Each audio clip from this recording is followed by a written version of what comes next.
यह है फिजिक्स के छठा चैप्टर, ऊर्जा के स्रोत। इससे पहले हमने 5 चैप्टर फिजिक्स के बता दिए हैं और यह फिजिक्स का मानिए तो सबसे अंतिम चैप्टर है। इसके बाद जो है फिजिक्स खत्म हो जाएगा। इसके बाद जो है हम बायोलॉजी बताएंगे। अगर आप क्लास 10th के 2026 में एग्जाम देने वाले हैं तो यह वीडियो आपके लिए काफ़ी ज़्यादा जो है महत्वपूर्ण रहने वाले हैं, क्योंकि यहाँ से क्वेश्चन जो है आपके बोर्ड एग्जाम में ज़रूर पूछे जाएंगे। और अगर आप 450 प्लस नंबर लाना चाहते हैं तो हमारे इस चैनल पर जितने भी वीडियो आते हैं उस सभी वीडियो को जो है ध्यानपूर्वक वॉच कीजिए और सभी क्वेश्चन को रिवाइज कीजिए। अगला क्वेश्चन कर रहा है कि निम्नलिखित में से किस धातु जो है से सोलर सेल बना होता है। मतलब क्वेश्चन कर रहा है कि किस धातु से सोलर सेल बना होता है, तो सोलर सेल में जो है सिलिकॉन का प्रयोग होता है। इसके बाद आगे क्वेश्चन कर रहा है कि निम्नलिखित में से कौन सा ऊर्जा जो है वो सौर ऊर्जा के व्युत्पन्न नहीं है। तो नाभिकीय ऊर्जा जो होते हैं वो सौर ऊर्जा का व्युत्पन्न नहीं होते हैं। कह रहा है कि जो दहन कर ऊष्मा उत्पन्न करते हैं उसे क्या कहते हैं, तो इसका सही आंसर हो जाएगा ईंधन।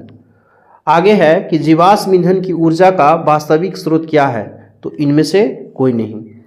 अगला क्वेश्चन कह रहा है कि सौर ऊर्जा को सीधे विद्युत ऊर्जा में बदलने की युक्ति को क्या कहते हैं, तो सौर सेल कहते हैं। यानी सौर सेल जो होते हैं वो सौर ऊर्जा को सीधे विद्युत ऊर्जा में बदलने का काम करता है।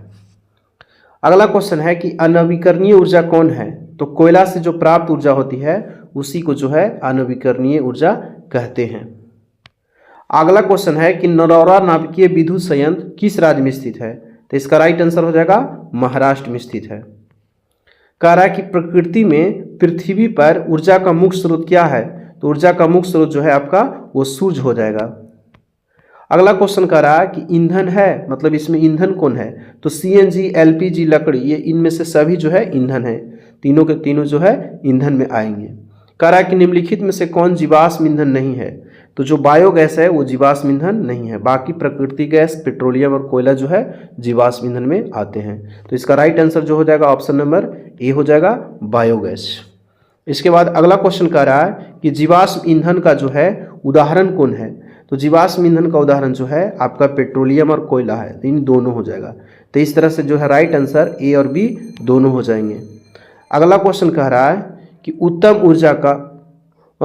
ऊर्जा का स्रोत वह है जिसमें ये सभी गुण होते हैं। कहने का मतलब जो सरलता से सुलभ हो और प्रति एकांक आयतन अथवा प्रति एकांक द्रव्यमान में अधिक कार्य करे तथा जिसका भंडारण और परिवहन आसान हो। तो इसका राइट आंसर जो हो जाएगा ऑप्शन नंबर डी, इनमें से सभी हो जाएंगे। अगला क्वेश्चन कह रहा है कि जल विद्युत संयंत्र किस ऊर्जा को विद्युत ऊर्जा में बदलता है, तो यह स्थितिज ऊर्जा को जो है विद्युत ऊर्जा में बदलने का कार्य करता है। अगला क्वेश्चन कर रहा है कि खिलौने में किस सेल का उपयोग होता है, तो खिलौना में जो है सूखा सेल का प्रयोग करते हैं। सौर सेल सौर ऊर्जा को रूपांतरित करता है किस ऊर्जा में, तो सौर सेल जो है सौर ऊर्जा को विद्युत ऊर्जा में बदलता है। इसके बाद अगला क्वेश्चन है कि गर्म जल प्राप्त करने के लिए हम सौर जल तापक का उपयोग किस दिन नहीं कर सकते हैं, तो बादल वाले दिन जो है नहीं कर सकते हैं। कह रहा कि सभी जीव जंतुओं के लिए ऊर्जा का अंतिम स्रोत क्या है, तो इसका राइट आंसर हो जाएगा सूर्य। कह रहा कि पवन विद्युत जनित्र में पवन की चाल कम से कम कितनी होनी चाहिए, तो इसका राइट आंसर हो जाएगा 15 किलोमीटर प्रति घंटा। अगला क्वेश्चन कह रहा है कि ऊर्जा का पारंपरिक स्रोत क्या है, तो इसका राइट आंसर हो जाएगा कोयला। निम्न में से उत्तम ऊर्जा स्रोत कौन सा है, तो सही आंसर हो जाएगा बायोमास। कह रहा है कि निम्न में से कौन सा स्वच्छ ऊर्जा का स्रोत है, तो इसका राइट आंसर हो जाएगा प्राकृतिक गैस। और निम्न में से कौन जो है यौगिक ईंधन के रूप में इस्तेमाल किया जा सकता है, तो इसका सही आंसर हो जाएगा इथेनॉल को जो है ईंधन के रूप में हम प्रयोग कर सकते हैं। कह रहा है कि निम्नलिखित में से कौन ऊर्जा नवीकरणीय स्रोत है, तो जैव मात्रा। ऊर्जा का नवीकरणीय स्रोत कौन है, जैव मात्रा। अगला क्वेश्चन कह रहा है कि सौर कुकर के लिए कौन सा दर्पण सर्वाधिक उपयुक्त होता है, तो इसका राइट आंसर जो हो जाएगा वो समतल दर्पण हो जाएगा, ऑप्शन नंबर ए होंगे। कह रहा है कि ऊर्जा का मात्रक क्या होता है, तो ऊर्जा का मात्रक जो होता है वो जूल होते हैं। कह रहा है कि निम्न में से किसका अर्थ जल होता है, तो हाइड्रो का अर्थ जो होते हैं वो जल होता है। कह रहा है कि निम्न में से किसका उपयोग खाना बनाने के ईंधन में नहीं कर सकते हैं, तो जो सीएनजी है उसका उपयोग नहीं करते हैं। खाना बनाने के लिए जो है एलपीजी प्रयोग होता है। तो इसका राइट आंसर हो जाएगा ऑप्शन नंबर ए। इसके बाद क्वेश्चन नंबर जो है 29 है। 29 का रहा है क्वेश्चन कि हमारी आकाश गंगा की आकृति सामने से कैसी होती है, तो इसका राइट आंसर हो जाएगा दीर्घवृत्तीय होती है। इसके बाद अगला क्वेश्चन का रहा है कि नाभिकीय विखंडन को नियंत्रित करने में प्रयुक्त कौन होते हैं, तो सही आंसर हो जाएगा कैडमियम का छड़। कह रहा है कि ग्लोबल वार्मिंग के लिए उत्तरदायी गैस कौन है, तो इसका राइट आंसर हो जाएगा कार्बन डाइऑक्साइड। इसके बाद कह रहा है कि जीवाश्म ईंधन की ऊर्जा का वास्तविक स्रोत क्या है, तो इनमें से कोई नहीं। इसके बाद अगला क्वेश्चन कर रहा है कि नाभिकीय ऊर्जा प्राप्त करने हेतु आवश्यक कौन है, तो जो यूरेनियम का छड़ होता है इससे नाभिकीय ऊर्जा जो है प्राप्त की जाती है। 34 नंबर क्वेश्चन कह रहा है कि कौन जैव मात्रा ऊर्जा का स्रोत का जो है उदाहरण नहीं है, इसका राइट आंसर हो जाएगा नाभिकीय ऊर्जा।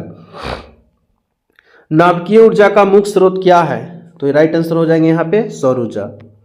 इसके बाद अगला क्वेश्चन कर रहा है कि जीव द्रव्यमान ऊर्जा स्रोत का उदाहरण निम्नलिखित में से कौन नहीं है, तो इसके राइट आंसर हो जाएंगे पेट्रोलियम।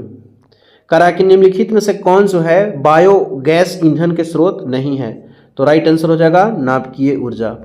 कह रहा है कि जितने ऊर्जा हम उपयोग में लाते हैं उनमें से अधिकांश सौर ऊर्जा को निरूपित करते हैं, निम्नलिखित में से कौन सा ऊर्जा स्रोत अंततः सौर ऊर्जा से व्युत्पन्न नहीं है, तो इसका राइट आंसर हो जाएगा भूतापीय ऊर्जा।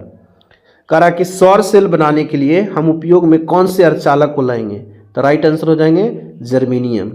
इसके बाद 40 नंबर कह रहा है कि बायोगैस का मुख्य घटक कौन है, तो इसका बायोगैस का मुख्य घटक जो है मीथेन होता है।